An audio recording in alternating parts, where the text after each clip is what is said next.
3인 3색입니다. 그 시사정담 3인 3색에 대해서 이 폴리뉴스에서 전부 이렇게 서비스되고 있는데 점점 갈수록 이렇게 그 네티즌들이 관심도가 높아지고 있습니다. 오늘은 어쨌든 여야 개원 협상이 어제 물꼬가 트이면서 오늘 이 더민주당의 정세균 의원이 국회의장이 됐다는 선정되고 본회의에서도 통과됐다는 그 소식이 들려왔습니다. 그래서 국회 개원 20대 16년 만에 여야대 과연 어떻게 운영되는가, 이번 개원 협상에서도 일정 정도 좀 드러났다고 봅니다.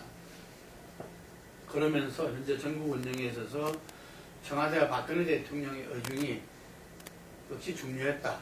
한편으로는 이런 부분도 있고, 보수 언론에서 새 판짜기의 고리로서 개헌 문제를 갖다가 들고 나오고 있다. 이 부분에 대해서 한번 오늘 짚어보도록 하겠습니다. 이번에 그 국회 개헌 과정 어떻게 보셨습니까? 예, 사실 뭐 지금 정도의 어떤 결과로 타결될 거라고 처음에 예상들을 했었는데, 갑자기 이제 그 새누리당 정인석 대표가 국회의장을 양보를 못하겠다, 그렇게 하면서부터 조금 꼬였죠. 꼬여가지고 결국은 6월 7일로 예정되어 있었던 법적 기한을 넘기고 타결이 됐는데, 총선 민의를 어느 정도 맞들고 또 그러면서 또 여야가 절충점과 타협점을 찾은 거 아닌가, 그런 점에서는 좀 늦은 감은 있지만 그래도 시간이 많이 지체되지 않고 개헌됐다는 건 다행스럽게 생각합니다. 아마 그 국회 개원이 최단 시간인 것 같아요. 최단 기간. 예, 역대 경우로 보면 뭐 제일 오래 날짜를 끌지 않았던 걸로 이렇게 좀 기록이 됐죠. 어쨌든 스타트는 좋다, 이렇게 볼 수가 있는데, 어쨌든 이번에도 청와대와 박근혜 대통령의 어떤 영향이 좀 컸다, 이렇게 볼 수밖에 없을 것 같아요. 뭐 사실상 이제 영향은 있었다고 보여지고, 막판에 이제 한 여러 가량은 이제 정진석 원내대표께서 이렇게 국회의장을 가지고 고집을 부린 것은 청와대의 뜻이다, 이것이 이제 야당이 주장하는 말이다. 그러면서 보자면은 청와대에 어떤 관여가 있었다, 이렇게 보는 게 맞을 것 같습니다. 그러나 이제 개원 협상이 이렇게 그나마 순조롭게 된 것은, 아무리 이제 여소야대 국면이기 때문에 자기 뜻대로 할 수 없다고 하는 그 한계 속에서 이렇게 빠르게 타결된 게 아닌가, 그렇게 보여집니다. 그러면서 정부 수석도 교체됐죠. 예. 그건 어떻게 그 부분을 좀 의미 있게 봐야 될 것 같습니다. 행기한 정무수석 경우에는 이 정무수석으로 임명이 되고 나서 이제 당하고 관계라든가 또 국회의장하고 관계, 또 야당하고 관계, 이런 부분에서 상당히 이제 좀 약간 일방적이고 약간 좀 독선적인 그걸 중으로 해가지고 청와대가 어떤 청와대 시나리오에 의해서 전국을 움직이려고 한다, 이런 것들을 강하게 보이게 만드는 그런 부작용이 있었다고 봅니다. 특히 이제 저번에 정진석 원내대표하고 이제 마찰을 빚고 그러고 나서부터는 당청 관계가 굉장히 좀 비정상적인 관계에 들어간 거 아닌가, 그런 점에서는 정기한 정무수석이 교체되고 원구성 협상이 타결되고 한 것들이 1년에 어떤 앞으로 또 조금은 청와대가 바뀌는 어떤 그런 전국 운영 이런 걸 생각을 하고 있는 게 아닌가. 김재원 신임 원내가 정무수석이 좀 그런 점에서는 현 수석보다는 조금 합리적이다, 뭐 그렇게 볼 수도 있을 것 같고요. 그렇지만 어쨌든 김전수석도 둘째가라면 서로 할 친박 중에 친박 아니겠습니까? 근데 이제 친정체제 강하다, 이런 부족도 있는데. 친정체제 강하다라는 분석이 맞는데, 실제로 이제 현규환 수석 같은 케이스는 이렇게 당청 수직 관계를 상징하는 경우가 강합니다. 최근 이제 말을 이렇게 대통령이 지시에 따라 움직이는 그야말로 돌격형 음식이라면 김재원 수석 같은 경우는 그야말로 참모에 자기 의견을 말하면서 그 다음에 야당과의 관계도 원만합니다.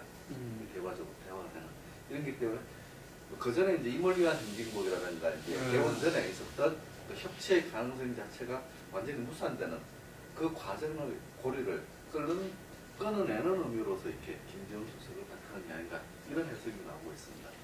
김재원 수석은 그 저희들이 이전에도 좀 인터뷰를 여러 차례 했었는데 이분이 이 중간에도 한번 17대 되고 18대 안 되고 19대 당선되고 이번에 경선에 떨어졌잖아요.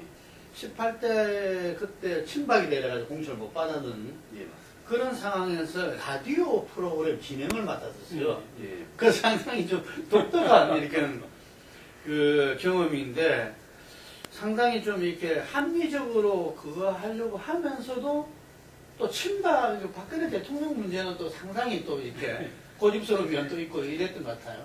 예, 지역의 어떤 그 출신 지역의 어떤 그 분위기가 있기 때문에 친박의 성향은 강하게 갖고 있는데 그런데 비해 가지고는 또 이제 여러 가지 그 개인적인 캐릭터에서는 조금 합리적이랄까 또 대화가 가능한 그런 여지가 좀 있는 분도 그렇게 이번에 보니까 중국에 초청돼가지고 연구원으로 간다고 뭐 모든 기자들한테도 다 보내고 실제로 지금 출국을 했다가 뭐 비자 문제 잠시 들어왔다가 뭐 이렇게 정무수석으로 됐다 그러던데 청와대도 저는 이 뭐야 갑작스레 결정을 한 모양이죠. 네, 그런 걸 보면 이제 더 이상 현기한 수석 체제로 계속 갔다가는 당청 관계가 계속 보이고 어차피 이제 원 구성이 되고 나면 이 국회와 청와대가 이런 관계로만 계속 가기는 어려운 게 20대 상황이니까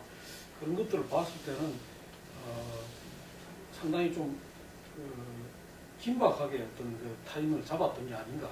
그래서 사전에 뭐 이렇게 좀 총선 끝나고 나서부터 이렇게 쭉 그런 그 일정한 신문화를 보내고 했던 게 아니라 조금은 어떤 급박하게 단행된 그런 감도 줍니다. 그러니까 이 대통령이 일정 정도 이 부분에서는 여권에 좀 많은 분들의 좀 의견을 들었다 이렇게 볼 수 있나요? 그 부분까지는 판단이 안 되는데 어쨌든 이제 김재원 수석이 이렇게 처음에 제안을 했을 때 받았을 때 이렇게 거절했다라고 하는 말은 있거든요. 거절했는데도 이제 박 대통령께서 직접 이렇게 전화를 해서 이렇게 불러드렸다 이렇게 이제 알고 있습니다. 아 예. 하여간에 지금 이 금방 조금 전에 이야기한 대로 당청 수직 관계를 경계하는 정무수석이 상징한다면은 친박의 어떤 친정 체제라도 뭔가 이것의 변화.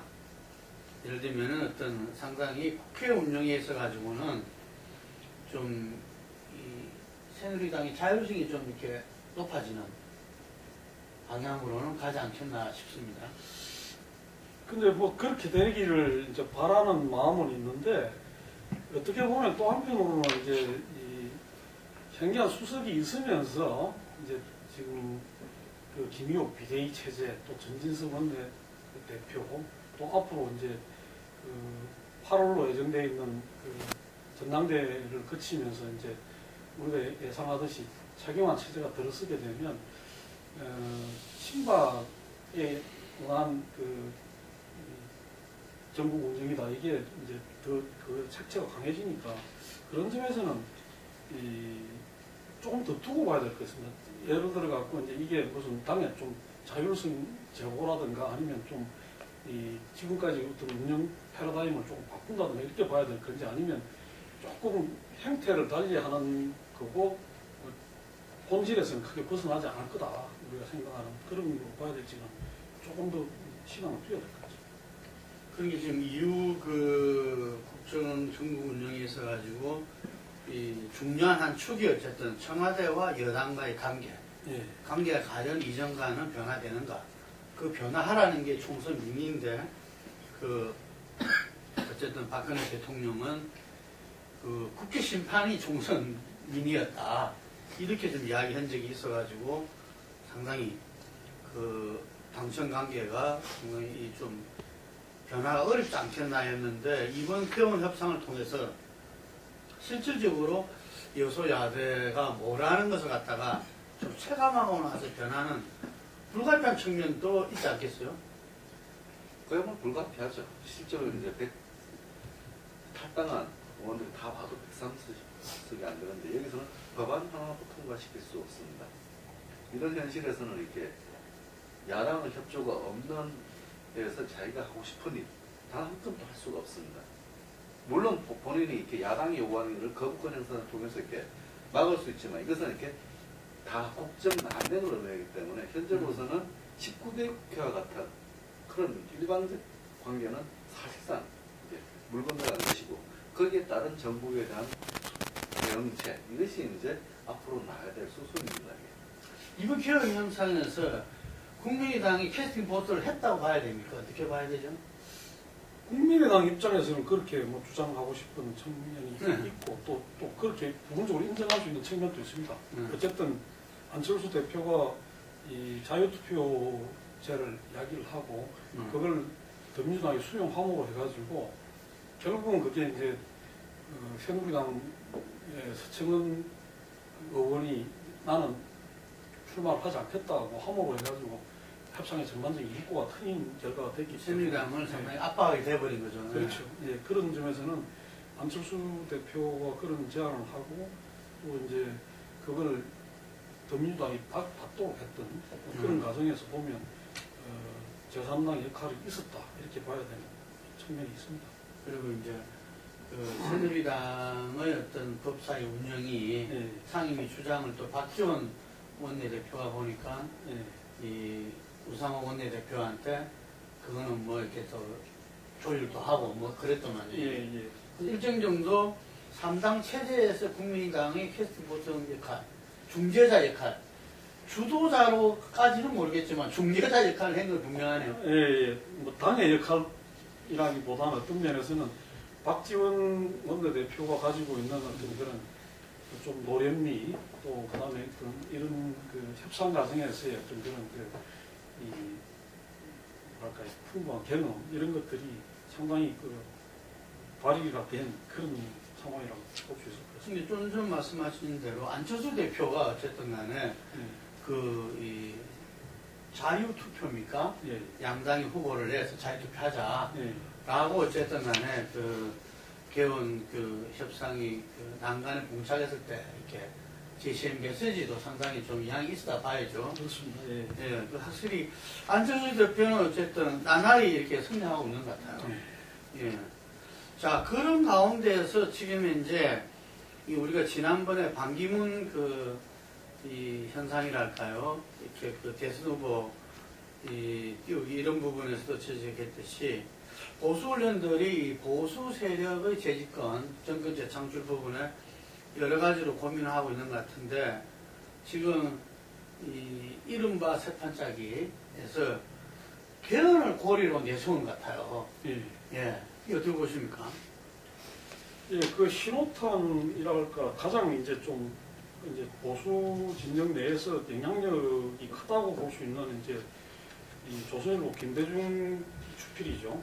그분이 이제 칼럼을 통해 가지고 이 분권형 개헌을 매개로 해가지고 정계 개편을 하고 그 정계 개편 과정에서 친박 친노 진영을 배제한 상태에서 이 여러 세력이 힘을 합쳐가지고 그 새로운 어떤 그런 정치 질서를 형성하자 이런 제안을 했는데 그 부분은 뭐 두 가지로 볼 수 있을 것 같습니다. 우선은 이 반기문을 내세워가지고 이 정권 재창출하겠다는 그 친박 진영, 청와대나 친박 진영의 의도에 대해서 크게 동의하지 않는다는 걸 시사하는 바가 있고 두 번째는 그만큼이나 이 보수 진영의 정권 재창출에 대해서 위기의식을 갖고 있다. 그래서 이 차제에 좀 안정적으로 이게 보수가 지속적으로 권력에 참여할 수 있는 방식으로서의 분권형 개헌 이 부분을 이렇게 좀 제기를 한 것이 아닌가 그렇게 봐집니다. 근데 그 우상호 원내대표 더민주에 그 인터뷰를 해보니까 본인 이야기는 이 대통령의 의지가 개헌에서는 굉장히 결정적이다. 자기가 볼 때는 박근혜 대통령이 개헌을 할 것 같지 않다. 그래서 유효성이 없는 이 개헌 뭐 특위를 구성한다든지 어쩐다든지 뭐 이런 부분 개헌에 대해서 안은 다 나와 있다. 그런데 대통령의 마음 결심이 없으면 개헌은 어렵다. 그렇기 때문에 이 개헌이라는 부분, 이 유효성도 없는 부분에 뺏기고 싶지 않다. 그 자기는 부정적이다. 이렇게 이야기를 하더라고요.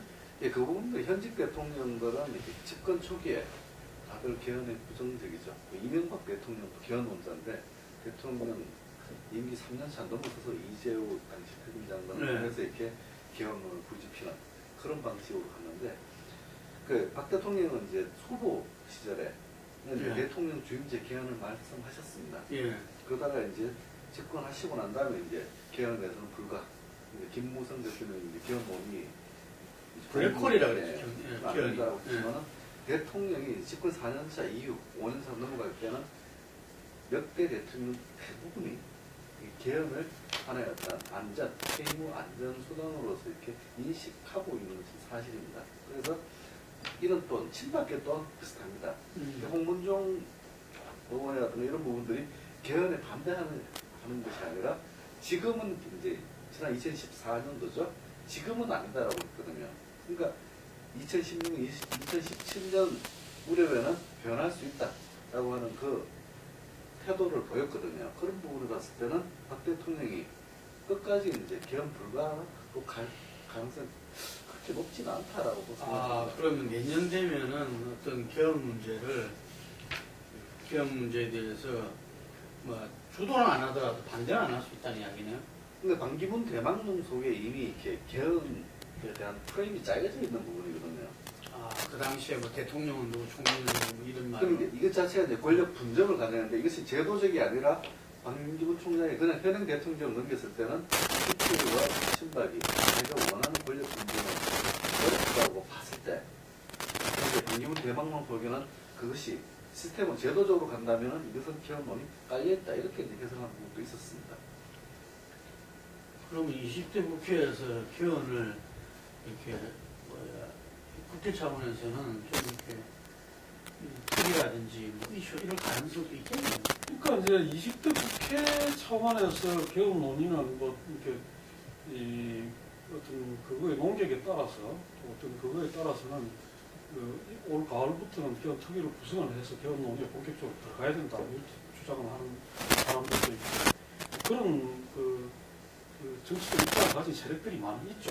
지금 국민의당의 박지원 원내대표가 그렇고 또 이제 정의화 전 국회의장을 그 중심으로 하는 그룹들이 그렇고 성학규 이제 전 민주당 대표 경우에도 석판짝이라는 이야기를 했는데 지금 들고 나올 수 있는 게 석판짝이를 한다고 했을 때 개헌론을 매개로 하는 석판짝이 외에 별 길이 없는 상태거든요.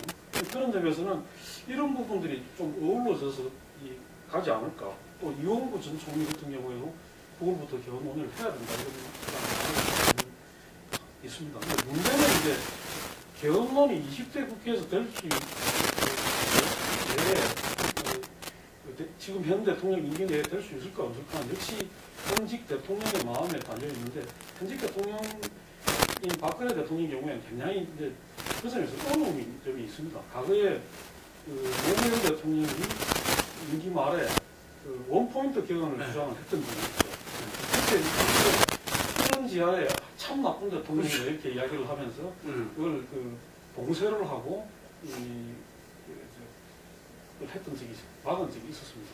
그런 점에서는 본인이 다시 이제 개헌론을 끌어내기가 상당히 좀 어려운 입장에 처해 있는 것도 있다. 그런 점에서는 결과적으로는 내년 총선을 앞두고 후보들이 정해지면 그 후보들에게 이 개헌에 대한 입장 표명을 요구를 하고 그래서 만약에 어떤 개헌에 대한 방향들이 중요 후보들 간에 일치가 된다면 그걸 내년 대선 공약으로 이렇게 제시를 하고 대선 출마에 바로 이제 개헌을 넘어가는 그런 것도 추진될 가능성이 있는 게 아닌가.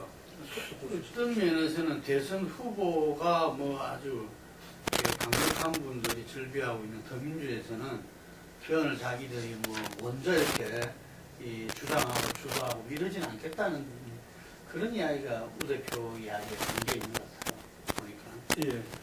어쨌든 이 개헌 문제는 또 여소야대 국정 이 국회 운영과 함께 또 내년 대선과 맞물리면서 계속 주목해야 될 부분이라고 봅니다. 그런데 이 개헌에서 현재 국민들은 그 20대 국회의원들은 개헌의 찬성이 좀 높다고 그러죠. 이 조사에서. 네, 조사에서 이제 개헌에서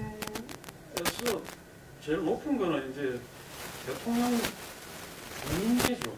중임제가 높고, 그냥 단임, 5년 단임 그 대통령 중임제보다는 대통령 주임제가 높고, 그 다음이 의원 내각제고, 유언집정부제에 대해서는 아무리 뭐 이게 이야기를 하더라도 대단히 어렵기 때문에 국민들 호응은 대단히 낮다고 봤습니다. 이전에 너무 부정적으로 되어 있어요. 그리고 이건 상당히 정치 공학적이고 좀 근본적인 문제가 아니고 이렇게 국민들 잡아들인 것 같습니다. 근데 이제 얼마 전에 박홍준 그 사무총장이 그런 이야기를 했는데 20대 국회의원 중에서 한 200명 정도는 내신으로 개헌에 참여하는 것으로 알고 있다. 그런 이야기를 했고, 실제로 지금 현행 5년 단임 대통령제에 대해서는 문제가 많다고 느끼는 국회의원들이 잘할 거라고 생각이 듭니다. 다만 이제 조금 전에 말씀하셨듯이 각자가 서 있는 뭐 당도 있을 거고 또 어떤 후보와의 문제도 있을 거고 차기 대통령 후보하고 문제도 있을 거고 있기 때문에 표출되는 것은 좀 다를 수가 있다. 그러나 문제점은 느끼고 있는 사람들이 많을 것이다. 그렇게 보는 것이 옳을 것 같습니다. 국민들은 이렇게 이제 내각제계 구성적인 부분들은 이렇게 현재 현행 시스템 속에서는 쉽게 동의하기 어려운 구조가 사실입니다. 예를 들어가지고 이렇게 상시청문회 제도와 같이 이제 국회 활동 자체가 굉장히 활발하고 국정에 대해서 이렇게 참여하는 게 많이 크면 내각제를 통해서 이제 올렸다고 하면 현재 국회 운영 경우에 그게 아니거든요. 그러다 보니까 정치권 불신은 의회 불신이 인식이 굉장히 강하기 때문에 현재로서는 쉽게 내각제를 동의로 구하기보다는 개헌으로 가기 위해서는 현재 의회 구조 자체를, 의회 권력 자체를 보다 행정 권력에 밀착하게끔 조금 더 이제 권한을 강화한 쪽으로, 활동을 강화한 쪽으로 가는 과도기가 있고 개헌을 요구하면 이제 국민들로 수긍하는데 현재는 너무 의회에 대한 불신이 강한 상태입니다. 그러니까 이전에 군사정부 시절부터 대통령과 행정부는 국민을 위해서 일하는 데고 국회와 그 정치인들은 자기 사리사욕이나 챙기고 노다지 싸움만 하고 이런 인식이 국민들한테 너무 오랫동안 이렇게 돼 있는 것 같고요. 그래서 이번에 이제 뭐 상기청문회 정말 제가 어제 우 대표랑 인터뷰하면서 참 전혀 뜻밖의 이야기를 들었는데 상시청문회가 본래 유승민 원내대표 시절에 합의한 거래요. 그래서 이번에 상시청문회 법에 있어서 상시청문회하는 조항을 빼고 예를 들면은 김도 선인관 수석 부총무가 그거를 자기들이 안으로 내겠다 해서 더민주하고 야당에서 받아들였답니다. 그런데 어느 날 갑자기 그것도 안 하겠다. 그래서 자기들은 자기가 받겠다 했는데 그 상시청문회 부분을 뺀 부분을 받겠다 해줬는데도 그것도 안 하고 원안도 안 하고 그래서 원안을 통과시킬 수밖에 없었다는 이야기입니다. 그러니까 뭔가 일하는 국회를 만들겠다고 하는 부분에 여당의 어떤 뜻이 없는 거 아니냐. 더 나아가서는 국회 전체를 갖다가 일하는 어떤 국회로 만드는 부분에 뭔가 보이지 않는 손이 좀 네거티브한 게 있지 않나. 이런 의심을 할 수밖에 없었다. 이런 말을 하더라고요. 하여간에 이제 본격적으로 국민이 선택한 어떤 여소야대 국회가 이제 시작됩니다. 그 부분들을 아마 이번 개헌 협상에서 봤다시피 이 서로 간에 있어 가지고 이 상생과 협치를 하지 않으면 안 될 것이고, 또 야당은 우대표 말 맞잖아. 협치를 한 데서 무조건 협력하는 것만 이야기하는 게 아니다. 야당으로서 또 민주주의와 어떤 민생 문제에서 맞서야 될 거 맞서겠다 이런 이야기 하더라고요. 우리가 온 국민들이 두 눈 부릅뜨고 좀 쳐다보게 되면은 오히려 총선 민의를 제대로 반영하지 않을까 싶습니다. 네, 여기까지 하겠습니다.